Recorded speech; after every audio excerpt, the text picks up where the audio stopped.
ನಮಸ್ಕಾರ ಸ್ನೇಹಿತರೆ, ಎಲ್ಲರೂ ಹೆಂಗಿದ್ದೀರಿ? ಇವತ್ತೊಂದು ಸಿಂಪಲ್ಲಾಗಿ ಅಕ್ಕಿ ಉಬ್ಬರೊಟ್ಟಿ ಹೆಂಗೆ ಮಾಡೋದು ಅಂತ ನೋಡೋಣ. ಇಲ್ಲೇ ಒಂದು ಪಾತ್ರೆ ಇಟ್ಕೊಂಡೆ ನಾನು. ಈ ಪಾತ್ರೆ ಒಳಗೆ 1.5 ಗ್ಲಾಸ್ನಷ್ಟು ನೀರು ಹಾಕ್ಕೋತೀನಿ. ನಾ ಇಲ್ಲಿ 3 ಜನಕ್ಕೆ ಮಾಡೋದ್ರಿಂದ 1.5 ಗ್ಲಾಸು ನೀರು ಸಾಕಾಗ್ತದೆ. ಆಮೇಲೆ ಇದಕ್ಕೆ ಸ್ವಲ್ಪ ರುಚಿಗೆ ತಕ್ಕಷ್ಟು ಉಪ್ಪು ಹಾಕ್ಕೋತೀನಿ. ಆಮೇಲೆ ಉಪ್ಪು ಹಾಕ್ಕೊಂಡ್ಮೇಲೆ ನೀರು ಒಂಚೂರು ಕುದಿ ಬಂದುಬಿಡ್ತದಲ್ಲ, ಆ ಕುದಿ ಬಂದಮೇಲೆ ಏನು ಮಾಡಬೇಕು, ಅಕ್ಕಿ ಹಿಟ್ಟನ್ನು ಸ್ವಲ್ಪ ಹಾಕ್ಕೋಬೇಕು. ಒಮ್ಮೆಲ್ಗೆ ಹಾಕ್ಕೊಂಡ್ಬಿಟ್ರೆ ಅದು ಗಂಟಾಗ್ಬಿಡ್ತದೆ. ಹೀಗಾಗಿ ಸ್ವಲ್ಪ ಹಾಕ್ಕೋತಾ ಹೋಗಬೇಕು. ಅದು ನೀರು ಎಷ್ಟು ಹಿಡಿತದಲ್ಲ ಅದನ್ನು ನೋಡಿಕೊಂಡು ನಾವು ಅಕ್ಕಿ ಹಿಟ್ಟನ್ನು ಹಾಕ್ಕೋಬೇಕಾಗ್ತದೆ. ಆಮೇಲೆ ಚಲೋತ್ನಾಗ ಕಲಿಸ್ಬೇಕಿದು, ಅಂದ್ರೆ ಗಂಟಾಗಬಾರ್ದು. ಗಂಟಾಗ್ಲಾರ್ದಂಗೆ ನೀಟಾಗಿ ಈ ಥರ ಕಲಿಸ್ಕೊಂಡ್ಬಿಡ್ಬೇಕು.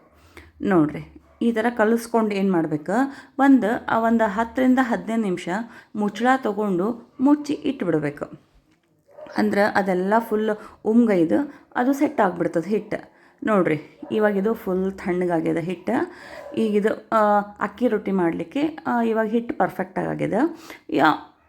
ಆಮೇಲೆ ಕೈಗೆ ನೀರು ಹಿಟ್ಟು ಹತ್ತಬಾರ್ದು ಅಂತ ತಿಳ್ಕೊಂಡು ಒಂದು ಸ್ವಲ್ಪ ನೀರು ಹಚ್ಕೊಂಡು, ತಣ್ಣೀರು ಹಚ್ಕೊಂಡು ಇದನ್ನು ಚಲೋತ್ನಾಗಿ ನಾದ್ಕೊಂಡ್ಬಿಡ್ಬೇಕು.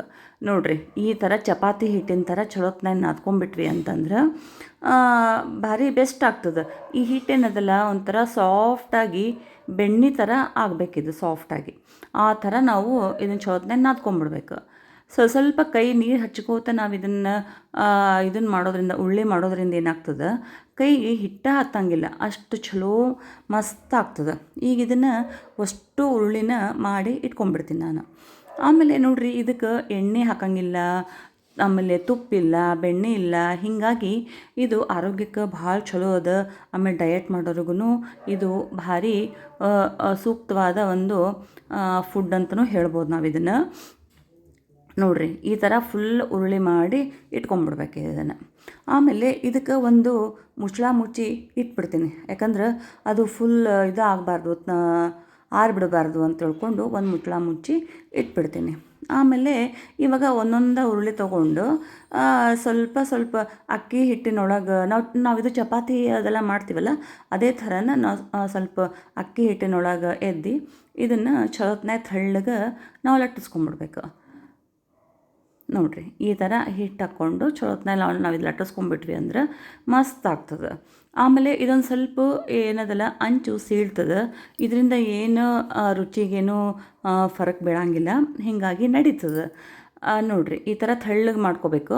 ಸ್ವಲ್ಪ ಏನು ದಪ್ಪ ಆಯಿತು ಅಂತಂದ್ರೆ ಅದು ಮಸ್ತ್ ಉಬ್ಬುತ್ತದೆ, ಆವಾಗೂ ಏನು ಸಮಸ್ಯೆ ಬೀಳಂಗಿಲ್ಲ. ಬಟ್ ಇದು ಸಾಫ್ಟ್ ಅಂತೂ ಮಸ್ತ್ ಆಗ್ತದೆ ಇದು. ಈಗ ಇದಕ್ಕೆಲ್ಲ ಬಾಕ್ಸಿಗೆಲ್ಲ ತೊಗೊಂಡು ಹೋಗ್ಬೇಕು ಅಂದ್ರೆ ಭಾಳ ಚಲೋ ಇರ್ತದೆ ಇದು ಸಾಫ್ಟಾಗಿ. ಆಮೇಲೆ ಮತ್ತು ಏನೂ ಆಗಂಗಿಲ್ಲ ಇದು. ಹೀಗಾಗಿ ಇದನ್ನು ತೊಗೊಂಡು ಹೋಗ್ಬೋದು ಬಾಕ್ಸಿಗೆ. ಈಗ ಇದನ್ನು ನೋಡಿರಿ, ನಾವು ಜೋಳದ ಹಿಟ್ಟು ಇದಕ್ಕೆ ಮಾಡ್ತೀವಲ್ಲ, ಜೋಳದ ರೊಟ್ಟಿಗೇನು ಹಚ್ತೀವಲ್ಲ ನೀರು, ಅದೇ ಥರ ಇದಕ್ಕೂ ಹಚ್ಚಿ ಎರಡೂ ಕಡೆ ಚೆಂದಾಗಿ ನಾವು ಇದನ್ನು ಬೇಯಿಸ್ಕೊಂಡ್ಬಿಡ್ಬೇಕು. ನೋಡಿರಿ, ಸ್ವಲ್ಪ ಏನು ದಪ್ಪ ಆಗಿತ್ತು ಅಂತಂದ್ರೆ ಅದು ತನ್ನ ಸ್ಥಾನ ಉಬ್ಬಿಬಿಡ್ತದೆ. ನೋಡಿರಿ, ಈ ಥರ ಮಸ್ತಾಗಿ ಸಾಫ್ಟಾಗಿ ಚಲೋ ಆಗ್ತದೆ ಈಗ ಇದು. ನೋಡಿರಿ,